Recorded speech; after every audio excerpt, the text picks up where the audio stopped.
What's going on, everyone? Lee Setzer here. Thanks for tuning back into my channel for a new video. And in today's video, I want to talk to you guys about when you would want to replace your drivetrain components. So that just includes the diff out drives and your drive shafts. So I recently just took out a fresh set, or a perfectly broken in set of diff out drives and some universals off my RC8B 4.1E. And I just put all new drivetrain in my e-buggy for me to break in again and kind of get into the prime condition where they create the most grip and have the most mechanical bind. So I figured it'd be a perfect time to do a video to kind of give you guys some information when you're rebuilding your car or inspecting your drivetrain on what to look at. So I'll bring you guys in for a closer look and we'll get started. All right, so here in front of me, I have universal off my e-buggy and a diff out drive. And this is actually the set that I just took off that in my mind is in prime condition. It's primo, it's optimal performance out on the track. And so I wanted to share with you guys what I look at when I'm rebuilding my car, and also what I look at when I'm on the track, right? Because when it comes to breaking drivetrain in, the first thing you'll notice it is on the track. So you know, you kind of always hear people say when you build a new car, it's got to break in. And this is a big part of it here. I mean, the drivetrain has no mechanical bind. And so when it's new, the suspension feels really soft. It feels inconsistent on the track. You know, it feels like your shock package is off. You don't have, you have grip one corner and then you go into the next and it, kind of washes out on you. It doesn't steer, it pushes, so on and so forth. So this is a big part of it, along with like the diffs breaking in as well.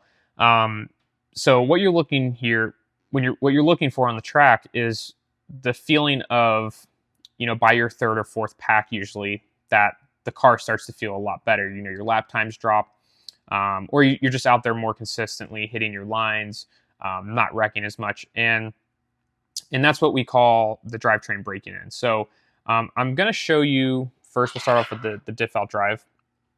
I'm going to show you on the side when you're rebuilding your car, what an optimal diff out drive and universal or drive shaft looks like. So like I said, this is the diff out drive out of my e-buggy that I just took out. And in the camera here, you can kind of see, I don't know if you'll be able to see kind of the discoloration here, but you can kind of see that it is a little warped here in the center, right about here and right about here.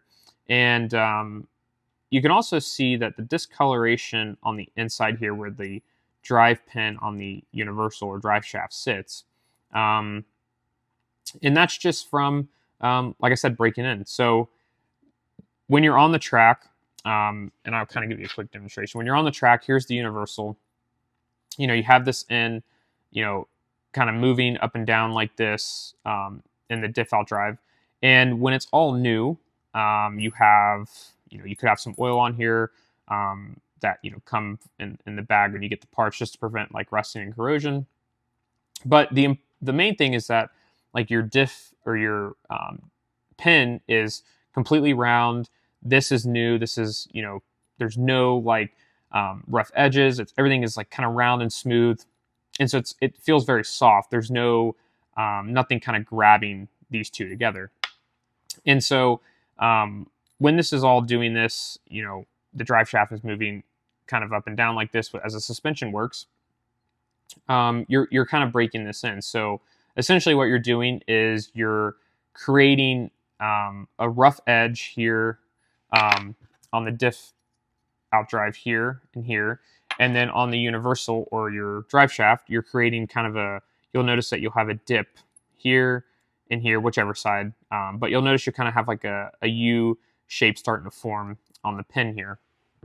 And that is just the drivetrain breaking in and gaining mechanical bind.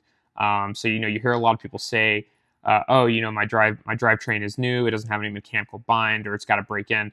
This is exactly what they are talking about, is just getting the edges here kind of rough and kind of almost, binding together, like creating friction. And so the first thing you'll notice when you know if your drivetrain is breaking in is when you're on the track, right? Because if you're on the track and it's new, it's, like I said, it's really kind of soft and consistent. But then when it breaks in by like usually the third or fourth pack, is when you kind of start to feel the change in the car. Is the suspension feels more consistent, it feels plush, you start to have a little bit more steering, you start to have way more traction, and the overall car just feels better. You're doing lap after lap, kind of hitting your marks over and over, and that's when you can kind of tell, like, okay, my drivetrain is breaking in. It's starting to perform to its best, and that's the first sign you'll kind of feel when your drivetrain is breaking in when it's new. So then when you rebuild your car, you're going through it or whatever. Once you feel it kind of break in and the car is better, I usually like to run like a pack or two after that, just to ensure that everything is seated in and it's the best that I can get it, right? So and this is what you'll look for, or this is what you'll see on your car when you go to take everything out, is, like I said, just the U shape kind of here and here. And I don't know if you can see in the video, but there is, like, you can see the discoloration of the anodizing. The black is wore off and it's now like the bare metal. It's, kind of that shiny silver. And that's just obviously from the pen, rubbing and kind of riding against that. So, another thing I like to do too is when I take this off, if I'm taking a set off and I want to put it aside, I like to mark if it's a right or a left. Now, some people do a different way. Some people do like, one line for like the left side and then two lines for the right side. But for me, I just found this was the easiest, that, obviously R stands for right and L will stand for left. So I just take a silver Sharpie and do an R.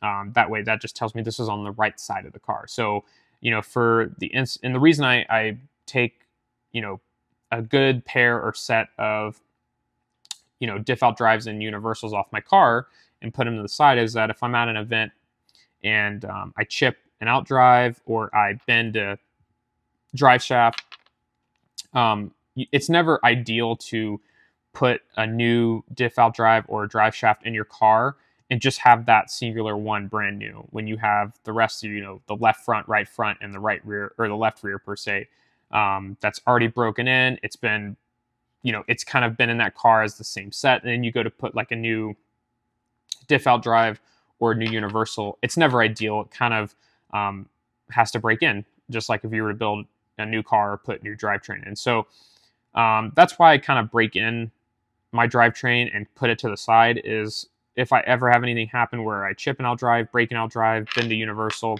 I can just go in my box, grab, a right diff out drive that I know has been broken in, slap that on, and we're good to go. So that's kind of what you look at on your diff out drive, and kind of the reasoning why I marked that.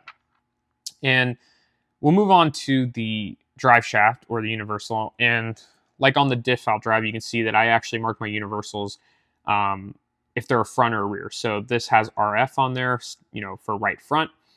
So like I said, if I bend one, I can just pull it out of my box, know this is the right front, slap it back on there, and it's broken and ready to go. So on the drive shaft here, I'm going to do my best. Hopefully you guys can see it. That right here, for instance, you can see that it's kind of U-shaped. It's kind of starting to get like a U-shaped in there. And then if you flip it over to this side, you can see the same thing, right? So that's kind of what you look forward to, and that's what you want to look at when you're inspecting your car.